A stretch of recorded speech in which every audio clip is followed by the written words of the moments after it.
betapa dalamnya kasih-Mu.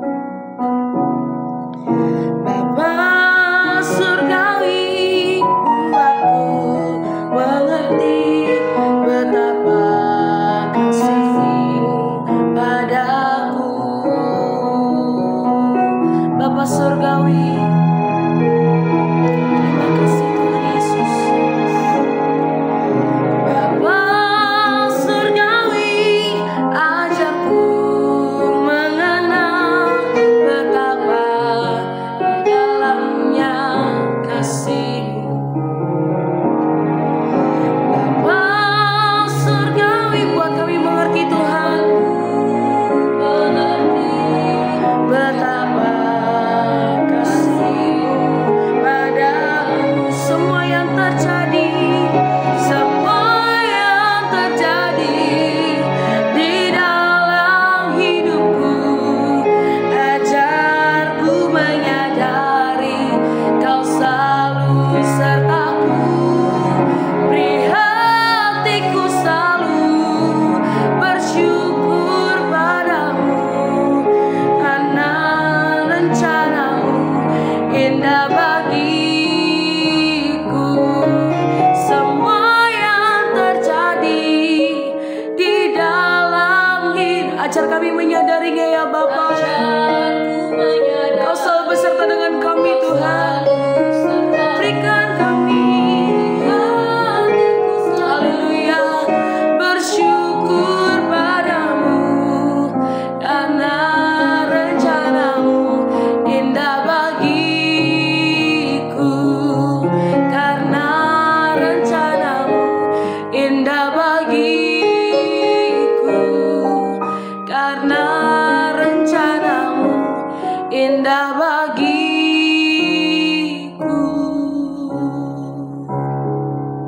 Bapa surgawi, ajar kami untuk terus mengenal-Mu ya Tuhan. Bawa kami lebih dekat kepadamu ya Bapa. Saat ini kami mau mendengarkan suara-Mu ya Tuhan. Berbicara atas setiap kami melalui renungan hari ini. Hanya di dalam nama Tuhan Yesus kami berdoa dan mengucap syukur. Haleluya. Amin. Shalom Bapak Ibu Saudara sekalian.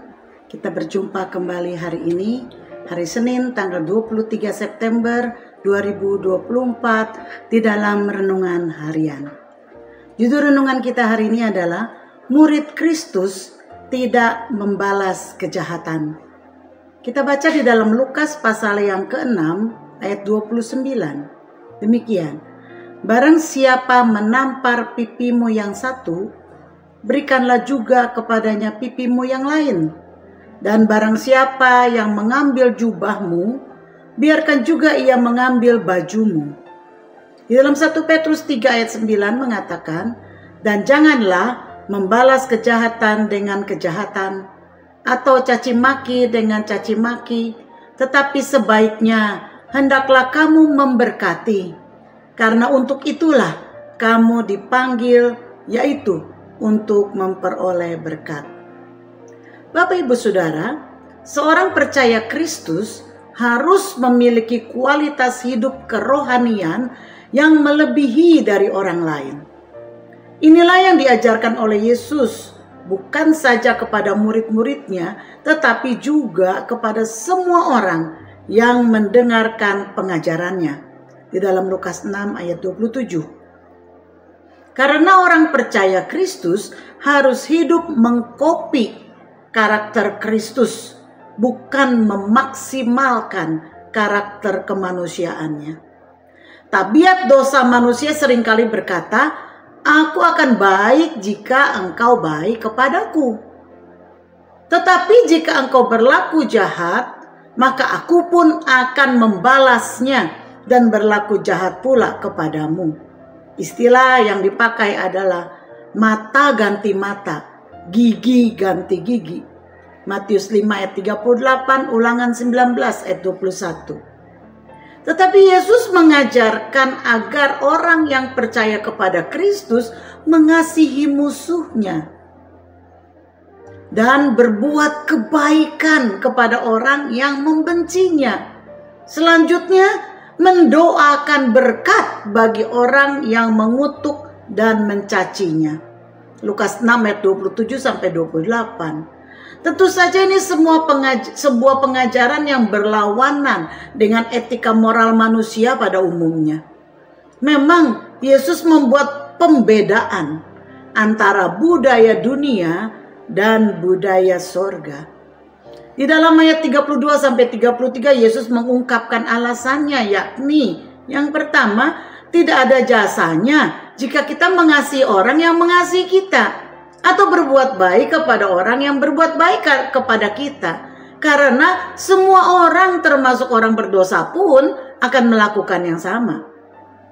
Yang kedua, dengan berbuat demikian maka kita akan menjadi anak-anak Allah. Dia yang baik kepada semua orang, baik yang baik maupun yang jahat.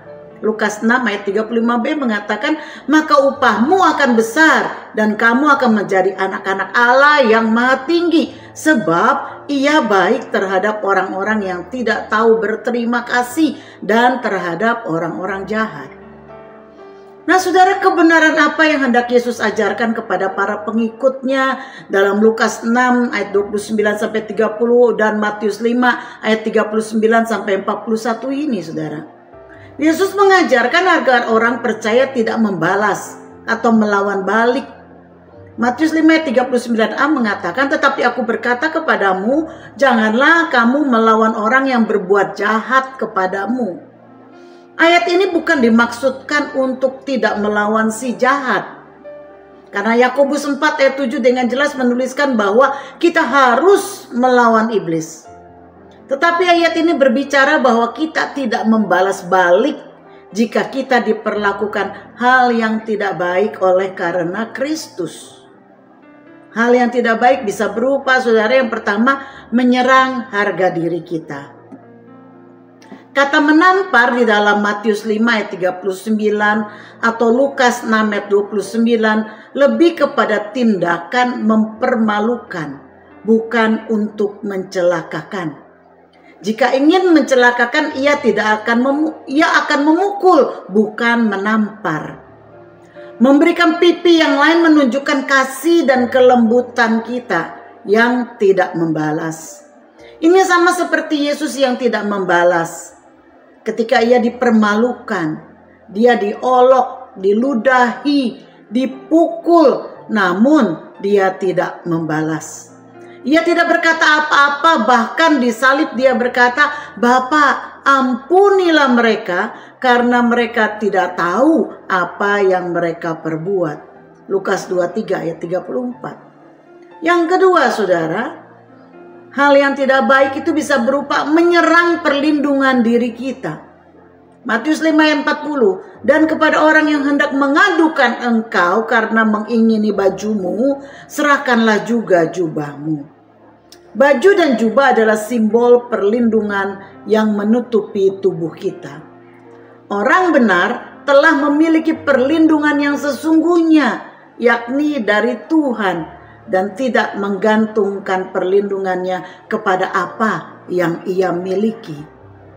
Yang ketiga, perbuatan tidak baik apa saudara? Menyerang kebebasan diri. Matius 5 ayat 41 mengatakan, dan siapapun yang memaksa engkau berjalan sejauh 1 mil, berjalanlah bersama dia sejauh 2 mil. Orang percaya memiliki kebebasan yang sejati di dalam Kristus. Sebab itu dalam situasi yang tidak bebas sekalipun, mereka bisa bersukacita menjalaninya. Paulus dan Silas meski di penjara, mereka secara fisik tidak bebas memang, karena terikat dan terbelenggu. Namun hati mereka tidak terbelenggu, sehingga mereka bisa berjalan 2 mil. Mereka bisa tetap sukacita dan memuji Tuhan. Kisah 16 ayat 25. Yang keempat saudara, hal tidak baik apa? Menyerang harta milik kita. Matius 5 ayat 42 mengatakan, berilah kepada orang yang meminta kepadamu dan janganlah menolak orang yang mau meminjam daripadamu. Ini berbicara tentang hati saudara. Firman Tuhan mengatakan, di mana ada hartamu, di situ hatimu berada. Matius 6 ayat 21. Apa yang lebih penting bagi saudara? harta milik saudara atau melayani Tuhan? Orang percaya menyadari bahwa ia hanya pengelola, bukan pemilik. Karena semuanya adalah kepunyaan Tuhan. Hati kita harus bertaut kepada Sang Pemilik, bukan kepada harta milik. Jangan biarkan cinta kepada harta milik merampas saudara dari melayani Tuhan. Apa perenungan kita hari ini, saudara? Mari kita meneladani Yesus yang meskipun diperlakukan yang jahat, tidak membalas, tetapi sebaliknya dia menunjukkan kasih Allah. Mari kita berdoa. Bapa, terima kasih untuk firman-Mu hari ini, yang mengajarkan kami untuk mengasihi musuh kami, yang mengajarkan kami untuk tidak membalas orang yang berlaku jahat kepada kami. Mereka mungkin yang menyerang harga diri kami, mereka yang mungkin yang menyerang kebebasan kami, mereka yang mungkin menyerang harta kami. Tuhan, kami tidak akan merasa terganggu karena apa yang kami miliki itu semua ada padamu. Dan Engkaulah harta terbesar yang tidak bisa diambil orang daripada kami. Terima kasih ya Bapa. Biarlah kami boleh lega di dalam hati ini, tidak menyimpan kesalahan orang lain. Bahkan kami boleh mengasihi mereka yang berbuat jahat terhadap kami. Terima kasih Tuhan, kasih-Mu kiranya memenuhi hati kami. Di dalam nama Yesus kami berdoa. Haleluya. Amin. Kiranya Tuhan memberkati kita semua. Shalom.